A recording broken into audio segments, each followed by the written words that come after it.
چلو آج ختم ہو جائے گی، آخری 3 آیات ہیں اس کی۔ اعوذ باللہ من الشیطان الرجیم، بسم اللہ الرحمن الرحیم، وقالوا لولا يأتينا بآية من ربه أولم تأتهم بينة ما في الصحف الأولى۔ اللہ کے نام سے شروع جو ہے مہربان رحمت والا۔ ترجمہ کنز العرفان۔ اور کافروں نے کہا یہ نبی اپنے رب کے پاس سے کوئی نشانی کیوں نہیں لاتے، اور کیا ان لوگوں کے پاس پہلی کتابوں میں مذکور بیان نہ آیا؟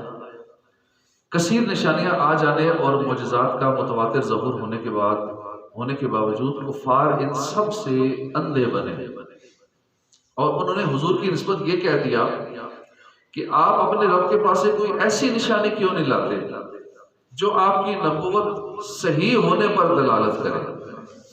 اس کے جواب میں اللہ پاک نے ارشاد فرمایا، کیا ان لوگوں کے پاس پہلی کتابوں میں مذکور قرآن اور دو عالم کے سردار کی بشارت اور آپ کی نبوت و بعثت کا ذکر نہیں آیا؟ یہ کیسی عظیم ترین نشانیاں ہیں، اور ان کے ہوتے ہوئے کسی اور نشانی کو یہ طلب کرتے ہیں۔ وَلَوْ أَنَّا أَهْلَكْنَاهُمْ بِعَذَابٍ مِّن قَبْلِهِ لَقَالُوا رَبَّنَا لَوْلَا أَرْسَلْتَ إِلَيْنَا رَسُولًا فَنَتَّبِعَ آيَاتِكَ مِن قَبْلِ أَن نَّذِلَّ وَنَخْزَىٰ قُلْ كُلٌّ مُّتَرَبِّصٌ فَتَرَبَّصُوا فَسَتَعْلَمُونَ مَنْ أَصْحَابُ الصِّرَاطِ السَّوِيِّ وَمَنِ اهْتَدَىٰ۔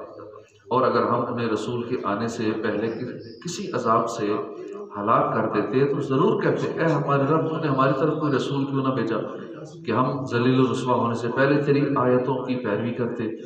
تم فرماؤ ہر کوئی انتظار کر رہا ہے تو تم بھی انتظار کرو، ان قریب تم جان لو گے کہ سیدھے راستے والے کون تھے اور کس نے ہدایت پائی۔ وَلَوْ أَنَّ أَهْلَكْنَاهُمْ بِعَذَابٍ مِّن قَبْلِهِ، یعنی اے حبیب صلی اللہ علیہ وسلم اگر ہم نبی کو بھیجے بغیر کفار پر عذاب بھیج دیتے تو قیامت کے دن یہ لوگ شکایت کرتے کہ ہم نے کوئی رسول بھیجا ہوتا، پھر اگر ہم اس کی اطاعت نہ کرتے تو عذاب کے مستحق ہوتے۔ اب انہیں اس شکایت کا موقع بھی نہیں ملے گا، کیونکہ اب سرکار دو عالم صلی اللہ علیہ وسلم تشریف لا چکے ہیں۔ قل کل متربص فتربصوا، ہر کوئی انتظار کر رہا ہے، تم بھی انتظار کرو۔ اس کا شان نزول یہ ہے کہ مشرکین نے کہا تھا کہ ہم زمانے کے حوادث اور انقلاب کا انتظار کرتے ہیں کہ کب مسلمانوں پر آئیں اور ان کا قصہ تمام ہو۔ اس پر یہ آیت نازل ہوئی اور بتایا گیا کہ تم مسلمانوں کی تباہی اور بربادی کا انتظار کر رہے ہو اور مسلمان تمہاری عقوبت و عذاب کا انتظار کر رہے ہیں۔ ان قریب جب خدا کا حکم آئے گا اور قیامت قائم ہوگی تو تم جان لو گے کہ سیدھے راستے والے کون تھے اور کس نے ہدایت پائی۔ صدق اللہ العظیم۔ اس کے بعد 17واں پارہ شروع ہو رہا ہے، سورہ انبیاء۔ یہ سورت مکی ہے، اس میں 7 رکوع ہیں، 112 آیتیں ہیں۔ اس سورت میں بکثرت انبیاء کا ذکر ہے، مثلا موسیٰ علیہ السلام کا ذکر ہے، عیسیٰ علیہ السلام کا، ہارون علیہ السلام کا ذکر ہے، لوط علیہ السلام کا ذکر ہے، ابراہیم علیہ السلام کا ذکر ہے، اور بالخصوص سرکار دو عالم صلی اللہ علیہ وآلہ وسلم کا ذکر ہے۔ اسی وجہ سے اس کو کہتے ہیں سورہ انبیاء۔ اس کا مرکزی مضمون یہ ہے کہ اس میں بنیادی اسلام کے عقائد جو ہے، توحید، رسالت، نبوت، قیامت کے دن دوبارہ زندہ کیے جانے، اعمال کی جزا و سزا ملنے کو دلائل کے ساتھ بیان کیا گیا ہے۔ اس کی ابتدا میں قیامت کا وقوع، لوگوں کا حساب قریب ہونے اور لوگوں کے حساب کی سختیوں اور دیگر چیزوں سے غافل ہونے کا ذکر کیا گیا، اور یہ بیان کیا گیا کہ لوگ قرآن سننے سے اعراض کرتے ہیں اور دنیاوی زندگی کی لذتوں سے دھوکہ کھائے بیٹھے ہیں۔ مکے کے مشرکین کی طرف سے نبی کریم صلی اللہ علیہ وسلم کی نبوت کا انکار کرنے کا سبب بیان کیا گیا کہ وہ آپ کو بھی اپنی طرح بشر سمجھتے تھے، اس لیے آپ پر ایمان نہیں لاتے تھے۔ آج بھی بہت ساری ایسے مخلوق ہے عجیب و غریب جو اپنے جیسا کہتے ہیں، بڑے بھائی جیسا کہتے ہیں، اس لیے وہ لوگ آپ پر ایمان نہیں لاتے کیونکہ اپنی طرح سمجھتے ہیں۔ نیز ان کے اس نظریے کا رد کیا گیا کہ انبیاء کرام کو کوئی وحی وغیرہ نہ اترتی تھی، بلکہ وہ صرف عام بشر تھے جو کھاتے پیتے اور بازاروں میں چلتے تھے۔ پھر انہیں بتایا گیا کہ سابقہ امتیں اپنے انبیاء اور رسولوں کو جھٹلانے کی وجہ سے تباہ و برباد کر دی گئی، تو ان کفار مکہ کو بھی ڈرنا چاہیے کہ کہیں ان کو بھی نہ برباد کر دیا جائے۔ کفار مکہ نے مطالبہ کیا کہ نبی کریم صلی اللہ علیہ وسلم سابقہ انبیاء کی طرح اپنی صداقت پر دلالت کرنے والی کوئی نشانی لایا، تو اللہ نے ان کا رد کیا اور بیان فرمایا کہ ان انبیاء کرام کے معجزات عارضی تھے، میرے حبیب جو قرآن کی صورت معجزہ لے کر آئے ہیں یہ تا قیامت باقی رہنے والے ہیں، اور آپ کے وصال کے بعد بھی آپ کی نبوت کی دلیل ہے، تو کیا ان کی صداقت کے لیے کفار کو یہ معجزہ کافی نہیں قرآن کی صورت میں جو مل گیا؟ کفار فرشتوں کو اللہ کی بیٹیاں کہتے تھے، ان کے اس عقیدے کا رد کیا گیا کہ فرشتے اللہ کی فرما بردار اور عبادت گزار مخلوق ہے۔ اللہ نے اپنی وحدانیت اور معبود ہونے پر مختلف دلائل ذکر فرمائے، جیسے آسمان و زمین کی پیدائش، دن اور رات کے سلسلے کو قائم کرنا اللہ کی قدرت اور وحدانیت کی دلیل ہے۔ اسی طرح وحدانیت پر یہ دلیل قائم فرمائی کہ اگر اللہ کے ساتھ کوئی دوسرا خدا ہوتا تو اس کائنات کا نظام درم برم ہو جاتا۔ انہی آیات کے ضمن میں حضرت موسیٰ علیہ السلام کا ہارون، حضرت ابراہیم، حضرت لوط، حضرت اسحاق، حضرت یعقوب، حضرت نوح، حضرت داؤد، حضرت سلیمان، حضرت ایوب، حضرت اسماعیل، حضرت ادریس، حضرت ذوالکفل، حضرت یونس، حضرت زکریا، حضرت یحییٰ، حضرت عیسیٰ علیہ السلام کے واقعات بیان فرمائے گئے۔ اب کوئی یہ اعتراض کرے کہ ان نبیوں کا نام آیا، باقیوں کا کیوں نہیں آیا؟ 1,24,000 کم و بیش بنتے ہیں، یہ تو ٹوٹل 15-20 انبیاء کا نام ہے، باقیوں کا کیوں نام نہیں آیا؟ اسی طرح جیسے ہمیں کہتے ہیں کہ فلاں صحابی کی تعریف زیادہ کرتے ہو تو فلاں کی کیوں نہیں کرتے، حالانکہ صحابہ بھی تو 1,00,000 سے اوپر تھے، تو تم صرف یہ چند کا ذکر کرتے ہو، فلاں کا ذکر نہیں کیا۔ بھائی کر لینا چاہیے، نہیں کیا تو آپ کر لیں، تو فلاں کا نام لیا ہے، بیعت کا کرتے ہو تو فلاں کو چھوڑ دیا بیچ میں۔ یعنی عجیب و غریب قسم کے اعتراض، جو اعتراض کرنے والا ہے نا وہ ایک لائن لگا دے گا، آپ کسی کے اعتراض کا ایک جواب دیں گے نا کسی بد مذہب کا، اور دوسرا سوال کھڑا کر دے گا، تیسرا سوال اس کا چونکہ ذہنی اعتراض کا بنا ہوا ہے، اس کا کوئی نہ وہ اعتراض، تو یہ بد مذہبوں کی چال ہوتی ہے جن کا عقیدہ خراب ہو چکا ہے، پھر اوروں کا عقیدہ خراب کرنے میں لگے ہوئے ہیں۔ اللہ پاک ایسوں سے بچائے، بد مذہبوں کی صحبت سے بچنا ضروری ہے۔ تو ان واقعات کو بیان کرنے کے بعد فرمایا گیا کہ سب انبیاء کرام کا یہی ایک مقصد تھا کہ وہ مخلوق کو اللہ کی عبادت کی دعوت دیں، ایمان لانے والوں اور نیک اعمال کرنے والوں کو اچھی جزا کی بشارت سنا کر مطمئن کریں، اور یہ بیان کر دیں کہ دنیا میں عذاب یافتہ امتیں آخرت میں اللہ کی طرف ضرور لوٹیں گی اور جہنم کے عذاب میں مبتلا ہوں گی۔ قیامت قائم ہونے کی ایک علامت بیان کی گئی کہ وہ دیوار ٹوٹ جائے گی جس نے یاجوج ماجوج کو روک رکھا ہے۔ اس وقت بھی وہ دیوار دنیا میں موجود ہے اور یاجوج ماجوج کو روکا ہوا ہے، لیکن قیامت جب آئے گی تو پھر اس کے بعد دیوار ٹوٹ جائے گی، پھر ساری اتنی آبادی اور یاجوج ماجوج کے عجیب و غریب اس کی بڑی تفصیل ہے، وہ پھر نکل آئے گی باہر۔ قیامت کے دن کی ہولناکیاں اور وہ شدید عذاب بیان کیا گیا جس کا سامنا کفار کریں گے، اور یہ ذکر کیا گیا کہ کفار اور ان کے باطل معبود جہنم کا ایندھن بنے گا۔ اس زمین کو دوسری زمین سے بدل دیا جائے گا، تانبے کی زمین ہوگی، آسمانوں کو لپیٹ دیا جائے گا، نیک لوگ ابدی نعمتوں سے اپنا حصہ پائیں گے اور جنت میں اپنی اپنی زمین کے وارث ہوں گے۔ یہاں تو بندہ وارث ہے نا، عارضی طور پہ باپ دادا کی جائیداد مفت میں مل جاتی ہے، بندہ اس پہ پھولا نہیں سماتا کہ میرا بڑا کمال ہے۔ تو جنت میں جو ملے گی نا وہ وراثت ہوگی مستقل، پرماننٹ۔ اب یہاں کی رجسٹری انتقال کو ہم مستقل سمجھ لیتے ہیں، بھائی ابھی ہمارے نام ہوئی، آگے پھر ہم چلے جائیں گے تو آگے منتقل ہو جائے گی، ہمارے اولاد کے ہاتھ چلی جائے گی۔ تو یہاں والی مستقل نہیں ہے، چاہے جتنی مرضی کاغذی کاروائی پکی کرا لے، پکی جائیداد ہے جنت کی۔ جنت کا جو وارث بنے گا وہ اپنی اپنی زمین کے وارث ہوں گے جنت میں، وہ اپنی ہوگی ہمیشہ کے لیے۔ اس صورت کے آخر میں بیان کیا گیا کہ سید المرسلین صلی اللہ علیہ وسلم سب جہانوں کے لیے رحمت بن کر آئے ہیں، اور ان کی طرف یہ وحی کی گئی ہے کہ معبود صرف اللہ تعالیٰ ہے، اس کا کوئی شریک نہیں، وہ اللہ کے احکام بجا لائیں، لوگوں کو قریب آنے والے عذاب اور حتمی طور پر واقع ہونے والی قیامت سے ڈرائیں، اور یہ بتا دیں کہ انہیں مہلت ملنا اور عذاب میں تاخیر ہونا ایک امتحان ہے۔ اللہ اپنے حبیب اور ان کے دشمنوں کے درمیان فیصلہ فرما دے گا، اور کفار کی تہمتوں اور بہتانوں کے مقابلے میں اللہ اپنے حبیب کی مدد فرمائے گا۔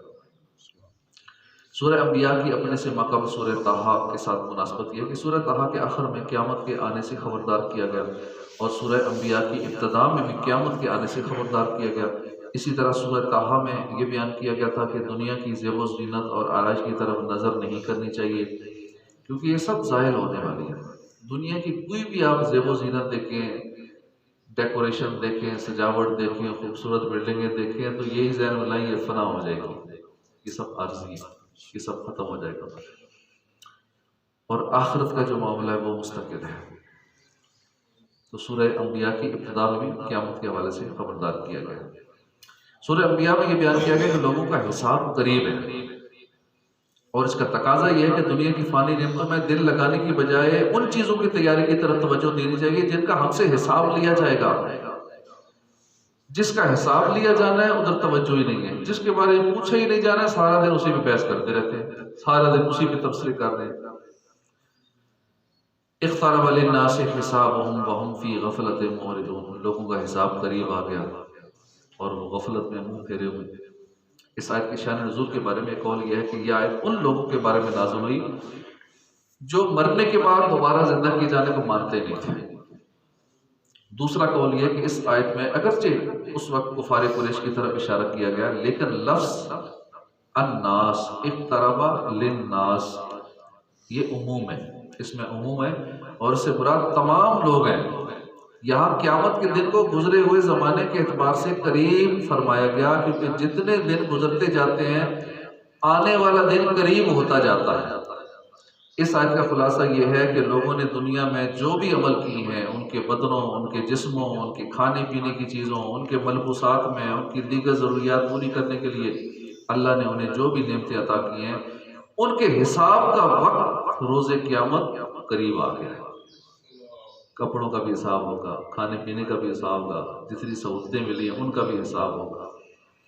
اس حساب کا وقت قریب ہے، ان سے پوچھا جائے گا نعمتوں کے بدلے میں انہوں نے کیا عمل کیا، کہ تجھے یہ نعمت دی، یہ نعمت دی، اچھے اچھے کھانے دیے، کپڑے دیے، فلاں نعمت دی، گاڑی دی، مکان دیا، اتنی سہولتیں دی۔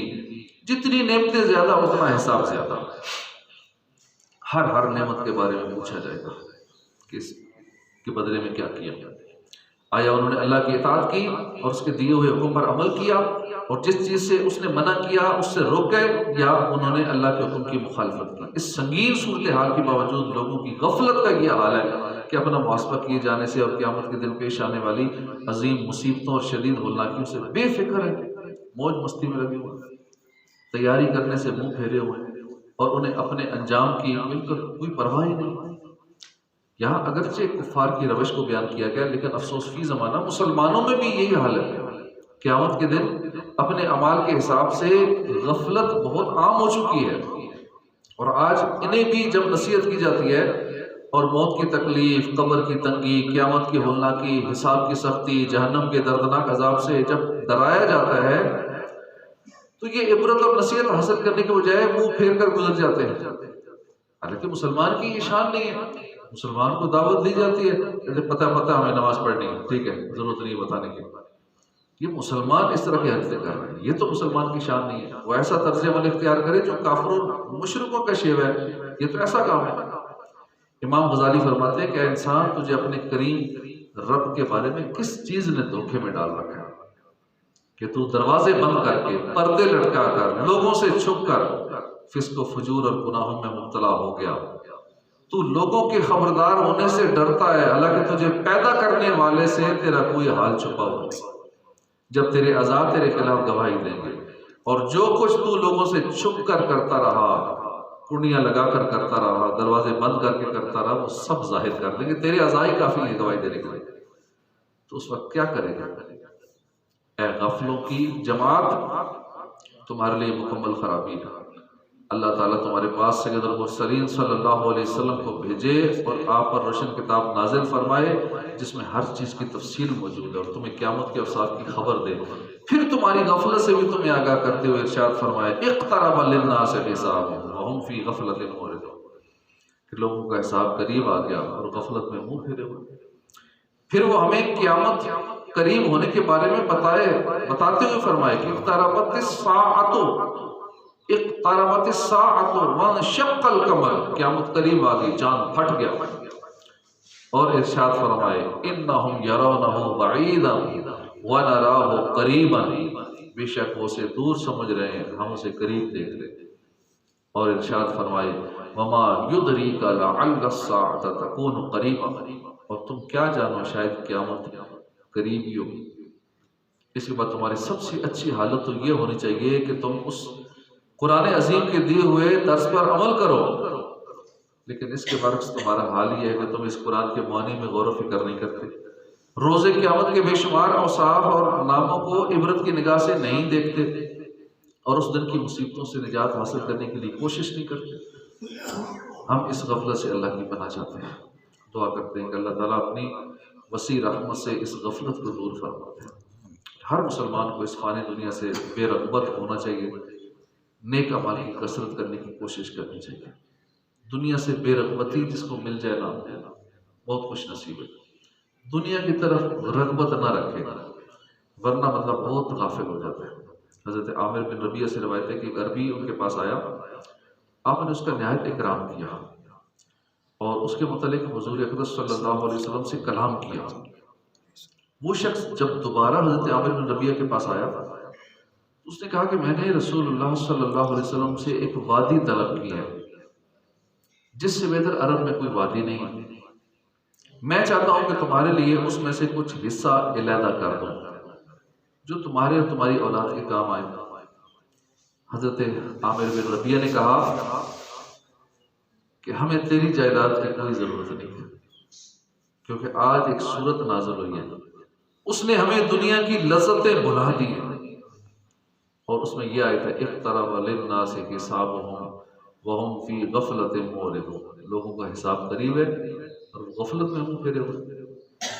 ایک روایت میں ہے کہ رسول کریم صلی اللہ علیہ وسلم کے صحابہ کرام میں سے ایک صحابی دیوار بنا رہے تھے، جس دن یہ سورت نازل ہوئی اس دن ان کے پاس سے ایک شخص گزرا تو انہوں نے اس سے پوچھا کہ آج قرآن پاک میں کیا نازل ہوا؟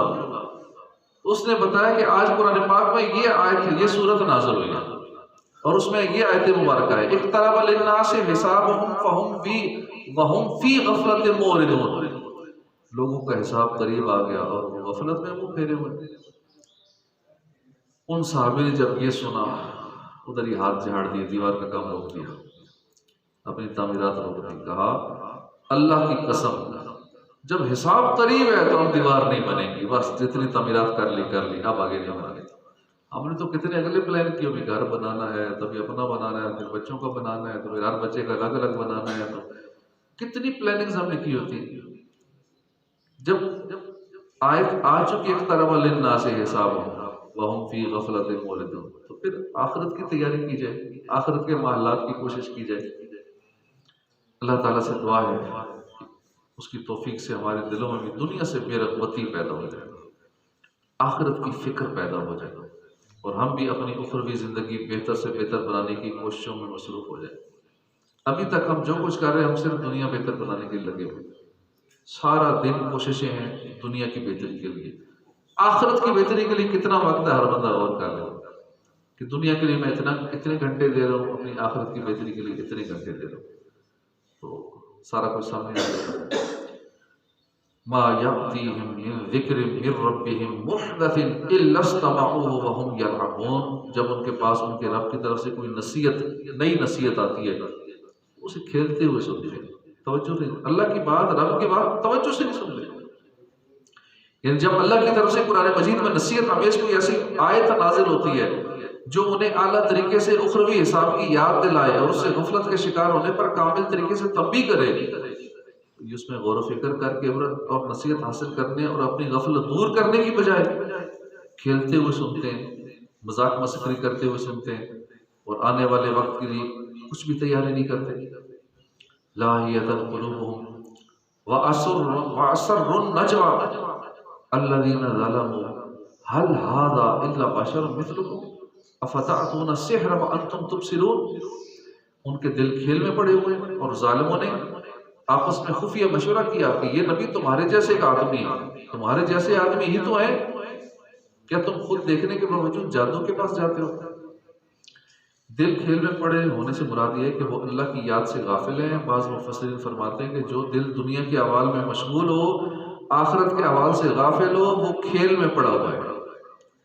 وَأَسَرُّ النَّجْوَى الذین ظلموا، ظالموں نے آپس میں خفیہ مشورہ کیا۔ ارشاد فرمایا کہ کافروں نے آپس میں خفیہ مشورہ کیا اور اسے چھپانے میں بہت مبالغہ کیا، مگر اللہ نے ان کا راز فاش کر دیا اور بیان فرما دیا کہ وہ رسول کریم کے بارے میں یوں کہتے ہیں کہ یہ تمہارے جیسے ایک عام آدمی ہی تو ہیں۔ یہ کفر کا ایک اصول تھا کہ جب کہ بات لوگوں میں ذہن نشین کر دی جائے گی کہ وہ تم جیسے بشر ہیں تو پھر کوئی ان پر ایمان نہیں لائے گا۔ آج بھی کتنا کھل کے کہتے ہیں ہمارے جیسے بشر ہیں، ہمارے جیسے بڑے بھائی جیسے ہیں، لیکن عوام بھی جانوروں کی طرح بس جدھر لگے جائے بھیڑ چال دیکھتی ہے۔ لوگ پھر بھی ایسوں کے پیچھے چل رہے ہیں، انہی مولویوں کے پاس جا کر کوئی باتیں سنتے ہیں، ان کی تقریریں سنتے ہیں، درس سنتے ہیں، پیچھے نمازیں پڑھتے ہیں، بچوں کو وہیں پڑھنے کے لیے بھیج دیتے ہیں۔ تو اللہ پاک بد مذہبوں سے بچائے جو اس طرح کی باتیں کریں کہ حضور ہمارے جیسے ہیں، حضور غیب نہیں جانتے۔ ایسوں کے پاس نہ خود جانا چاہیے، نہ اپنے بچوں کو قرآن پڑھنے کے لیے بھیجنا چاہیے۔ قرآن تو پڑھا دیں گے، ساتھ عقیدہ کو برباد کر دیں گے۔ کفار یہ بات کہتے وقت جانتے تھے کہ ان کی بات کسی کے دل میں جمے گی نہیں، کیونکہ لوگ رات دن معجزات دیکھتے ہیں۔ کس طرح باور کر سکیں گے کہ حضور ہماری طرح بشر ہے؟ اس لیے انہوں نے معجزات کو جادو بتانا شروع کر دیا۔ پہلے کہا ہماری طرح ہی ہے، پھر جب معجزات دیکھے تو کہا نہیں یہ تو جادو ہے۔ اور کیا تم خود دیکھنے اور جاننے کے باوجود جادو کے پاس جاتے ہو؟ وہ تو جادو کر رہے ہیں، معجزے کو انہوں نے جادو کا نام دے دیا۔ اللہ پاک عمل کی توفیق عطا فرمائے، ہدایت نصیب فرمائے، ہمارے ایمان کی حفاظت فرمائے۔ ہر دور میں اس طرح کے لوگ ہوتے ہیں ایمان برباد کرنے والے، اور اس دور میں تو بہت ہی زیادہ شیطانی جال ہے۔ سوشل میڈیا کا دور ہے، ہر طرف سے بندہ سب کی سن رہا ہوتا ہے، سب کی نہیں سننی چاہیے، کیونکہ ہم خود تو ڈیسیژن کر نہیں سکتے کہ صحیح کون ہے، یہ صحیح ہے، فلاں صحیح ہے، یہ صحیح ہے۔ اس لیے کہیں نہ کہیں کسی نہ کسی جال، شیطانی جال میں بندہ پھنسی جاتا ہے اور اس کا ایمان برباد ہو جاتا ہے۔ لیکن جس کا ہاتھ کسی ولی کامل کے ہاتھ میں ہو، جو غوث پاک کے دامن سے جڑا ہوا ہو، اللہ کے ولی اس کا ایمان بچا لیتے ہیں۔